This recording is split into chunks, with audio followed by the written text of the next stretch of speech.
बोलो काशी मैया की जय। धर्मराज युधिष्ठिर बोले, हे जनार्दन, अब आप कृपा करके आषाढ़ मास के कृष्ण पक्ष की एकादशी का नाम तथा महत्तम क्या है, जो सब वर्णन कीजिए। श्री कृष्ण भगवान बोले, हे राजन, आषाढ़ मास के कृष्ण पक्ष की एकादशी का नाम योगिनी है। इसके व्रत से समस्त पाप नष्ट हो जाते हैं और यह इस लोक में भोग तथा परलोक में मुक्ति देने वाली है।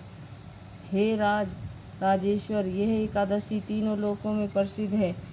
मैं आपसे एक पुराणों में कही हुई कथा कहता हूँ, ध्यान पूर्वक सुने। अलकापुरी नाम की नगरी में एक कुबेर नाम का राजा राज्य करता था।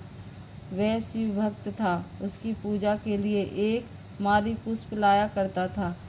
उसके विशालाक्षा नाम की अत्यंत सुंदर स्त्री थी। एक दिन वह मानसरोवर से पुष्प ले आया, परंतु कामासक्त होने के कारण पुष्पों को रखकर स्त्री के साथ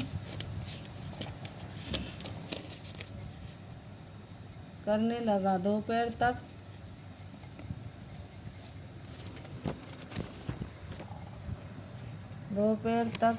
न आया। तब राजा कुबेर को उसकी तरह राह देखते देखते दोपहर हो गई, तो उन्होंने क्रोधपूर्वक अपने सेवकों से आज्ञा दी कि तुम लोग जाकर हेममाली का पता लगाओ कि वह अभी तक पुष्प क्यों नहीं लाया।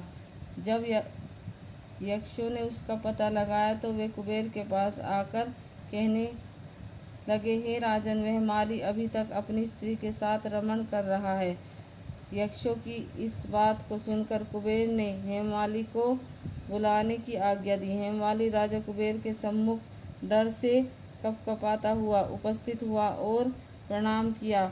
उसको देखकर राजा कुबेर को महान क्रोध आया। उसने कहा, हे पापी, महानीच कामी, तूने मेरे पूजनीय ईश्वरों के भी ईश्वर शिवजी का अनादर किया है। इससे मैं तुझे श्राप देता हूँ कि तू स्त्री का वियोग भोगेगा और मृत्युलोक में जाकर कोढ़ी होगा। कुबेर के श्राप के प्रभाव से वह उसी क्षण स्वर्ग से पृथ्वी पर जा गिरा और कोढ़ी हो गया। उसकी स्त्री भी उसी समय अंतर्ध्यान हो गई। मृत्युलोक में जाकर उसने महान दुख भोगे, परंतु शिवजी की भक्ति के प्रभाव से उसकी बुद्धि मलिन न हुई। वह हिमालय पर्वत की ओर चल दिया। वहाँ पर चलते चलते मार्कंडेय ऋषि के आश्रम में पहुँचा। वह ऋषि अत्यंत बुद्ध तथा तपस्वी थे। उसको देखकर वह हेममाली वहाँ गया और उनकी प्रणाम करके उनके चरणों में गिर पड़ा। उसको देखकर मार्कंडेय ऋषि बोले कि तूने कौन से कर्म किए हैं जिससे तू कोढ़ी हुआ और महान दुख भोग रहा है। इस पर हेममाली बोला, हे मुनि, यह यक्षदान कुबेर का सेवक हूँ। मैं राजा की पूजा के लिए नित्य प्रति पुष्प लाया करता था। एक दिन अपनी स्त्री के साथ विहार करते देर हो गई और दोपहर पुष्प लेकर न पहुँचा। उन्होंने मुझे श्राप दिया है कि तू अपनी स्त्री का वियोग भोग और मृत्युलोक में जाकर कोढ़ी बन तथा दुख भोग। इससे मैं कोढ़ी हो गया और महान दुख भोग रहा हूँ। अतः आप कोई उपाय बतलाए जिससे मेरी मुक्ति हो जाए।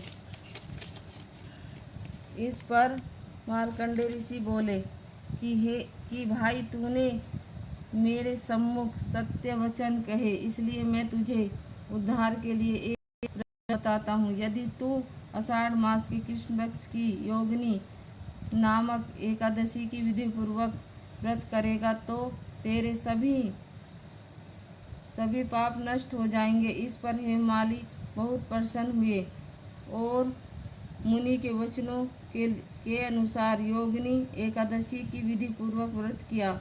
इसके प्रभाव से वह फिर अपने पुराने रूप में आ गया और अपनी स्त्री के साथ विहार करने लगा। हे राजन, इस योगिनी की कथा तथा फल 88 सहस्त्र ब्राह्मणों को भोजन कराने के बराबर है।